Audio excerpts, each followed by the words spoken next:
montaña mágica de Thomas Mann. Reinó el silencio. Cada cual esperaba que hablase otro. Cierto es que todos habían estado pensando durante los días anteriores a quién les gustaría volver a ver, pero el regreso de un difunto, mejor dicho, desear que regrese es algo muy complejo y delicado. En el fondo, y dicho abiertamente, es algo imposible de desear.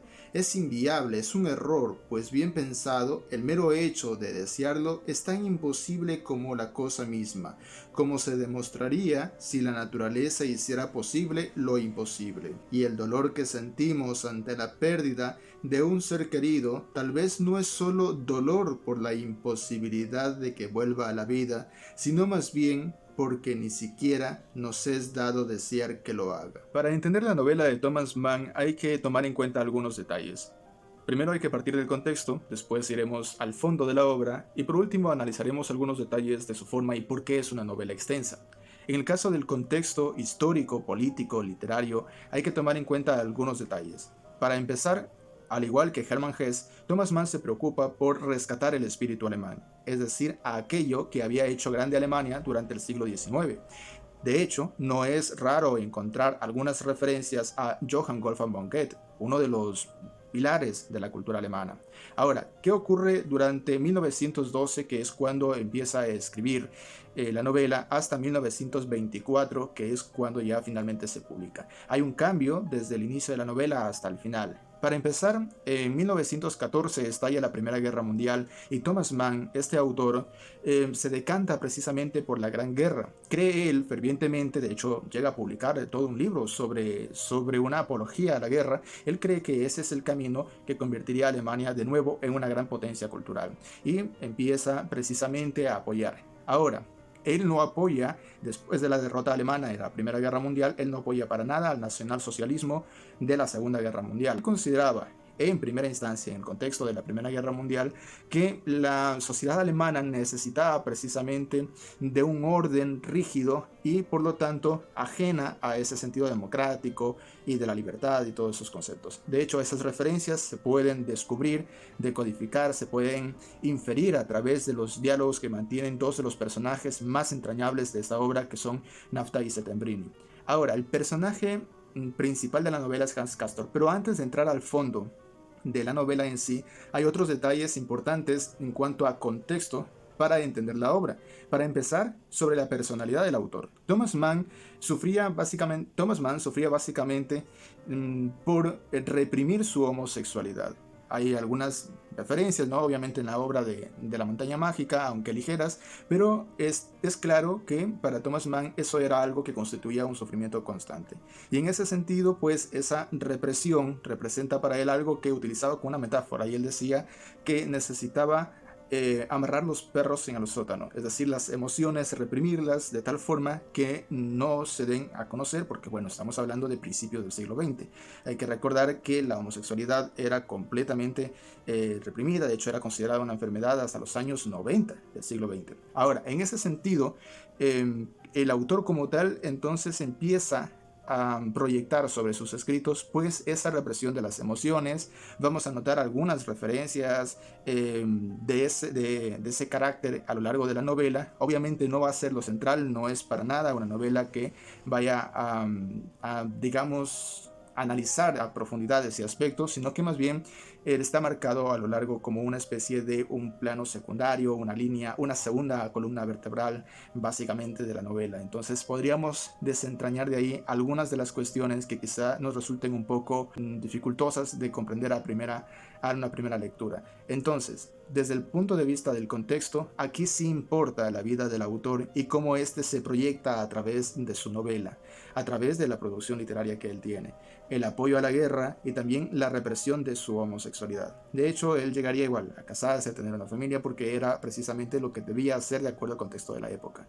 En ese sentido, pasando al fondo de la obra, la montaña mágica tiene o representa esa búsqueda del espíritu alemán junto a novelas como la misma Siddhartha de Hermann Hesse, por ejemplo, aunque obviamente pues las diferencias en cuestión de volumen son notables. En el caso de Thomas Mann, en el fondo de la novela de la montaña mágica hay dos conceptos que siempre van a estar presentes, que es la enfermedad y la muerte. En el caso de la enfermedad, precisamente la novela se desarrolla en un sanatorio.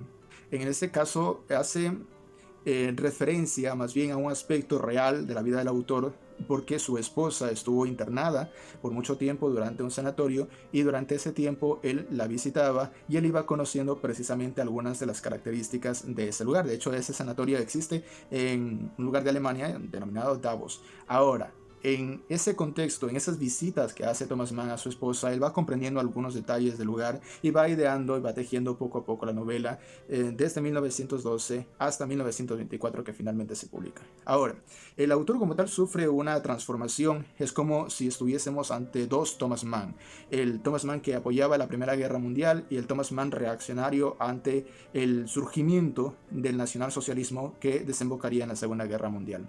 Eso sí se nota en la novela dentro del fondo, de hecho ya en las últimas páginas, en las últimas 200 páginas se va notando, aunque si nosotros decodificamos con calma y con atención los diálogos de Nafta y Settembrini, ya les decía, dos de los personajes más entrañables de la novela, podemos ir comprendiendo y decodificando que esa euforia, precisamente ese sentimiento de estar constantemente enajenado, constantemente violento, contrario, buscar digamos, la bronca, ya se venía gestando desde hace mucho tiempo. Ahora, esos detalles servirían para comprender cómo va a desenlazar la novela.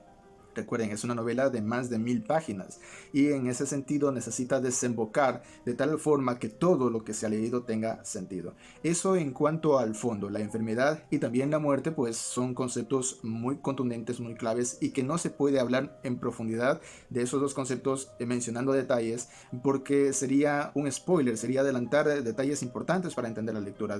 En el caso de la forma, algo que siempre va a impactar y que de hecho yo había escuchado a otros lectores que se habían aventurado a la montaña mágica antes de que yo lo haga, la misma queja, que era una novela no solamente muy voluminosa, porque hay muchas novelas voluminosas como Los Miserables, Ana Karenina, La Guerra y la Paz, el mismo Quijote, por ejemplo, pero que era extremadamente descriptiva, es decir, se enfocaba mucho en los detalles, en las cuestiones pequeñas, en eso.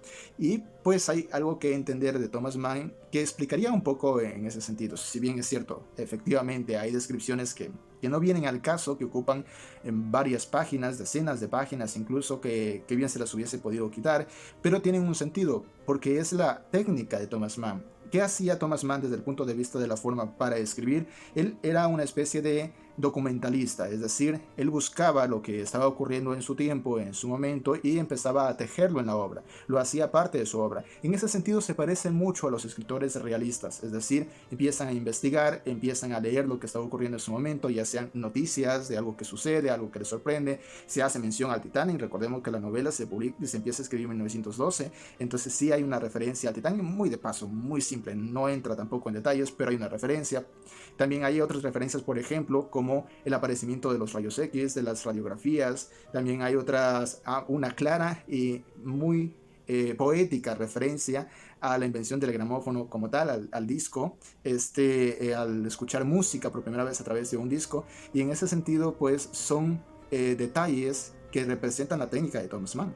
Entonces, desde el punto de vista de la forma, siempre nos vamos a encontrar, al menos en la montaña mágica, nos vamos a encontrar con ese tejido de noticias. Es decir, si a Thomas Mann en el momento en que estaba escribiendo pues se le cruzó un libro de anatomía, él va a empezar a describirlo. De hecho lo hace cuando hay un cuadro, hay un personaje que también es muy importante de la novela, muy importante para Hans Castorp, que es Madame Chauchat, que hay un cuadro de ella que ha sido pintado precisamente por Settembrini y hay una descripción muy detallada, muy exhaustiva sobre la calidad de la obra, sobre los colores y sobre la anatomía. Y hay toda una especie de descripción sobre la parte de la anatomía a través del cuadro. En ese sentido, pues entonces nos vamos a encontrar casi siempre a lo largo de las más de 1000 páginas de la novela, pues descripciones de esa índole, descripciones de lo que a Thomas Mann pues consideraba dignas de involucrar en su novela. Si bien es cierto para nuestro tiempo, pues ya no representa como tal algo que nos llame la atención y que nos sorprenda, como quizá los lectores de ese momento, o a las personas de ese tiempo, pero sí es importante porque tiene un efecto nostálgico, es decir, de cómo la invención del gramófono, por ejemplo, como la invención de la cámara fotográfica, que también hay una referencia a eso, la invención, bueno, de muchas cosas que aparecen en esa época, de pleitos que suceden, por ejemplo, durante ese momento, y también del aparecimiento del nacionalsocialismo, aunque muy superficialmente. Recordemos que la novela se publica en 1924. Para ese entonces Hitler era técnicamente un desconocido, estaba en un proceso de ascender a la política, pero pues no era lo que sería ya en los años 30 y finalmente pues en los años 40. Ahora, en ese sentido, pues hay que entender a Thomas Mann, hay que darle mucha paciencia, pero son claves básicamente importantes para tratar de sobrevivir a la montaña mágica, tratar de salir glorioso de esa lectura y llegar realmente al final. Ahora, en cuestión de complejos de lector que alguien pueda tener, por ejemplo, de que una edad fija, y he escuchado eso,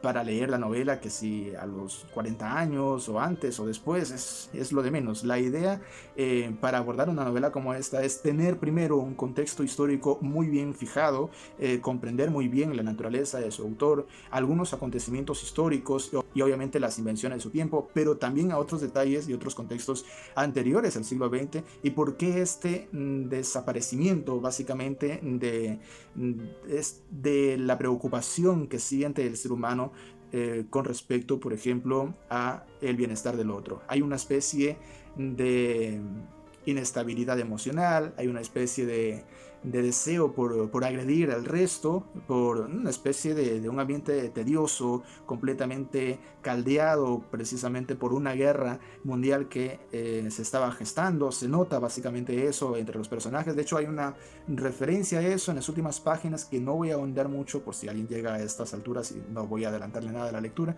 pero hay una referencia precisamente a cómo es el espíritu alemán de los años de entreguerras, es decir, desde terminada la Primera Guerra Mundial hasta que, bueno, después ya comenzaría la Segunda Guerra Mundial. Obviamente no hay ninguna referencia a la Segunda porque era 1924 cuando iba a publicarse y nadie iba a pensar que se iban a involucrar en otra guerra mundial que también la perderían. Ahora, esas son claves importantes para leer La Montaña Mágica. Si alguien ha llegado a esta parte y considera que hay otras claves para entender a Thomas Mann y sobre todo para entender La Montaña Mágica, pues se los agradezco muchísimo si lo dejan aquí en los comentarios. Entonces, La Montaña Mágica de Thomas Mann.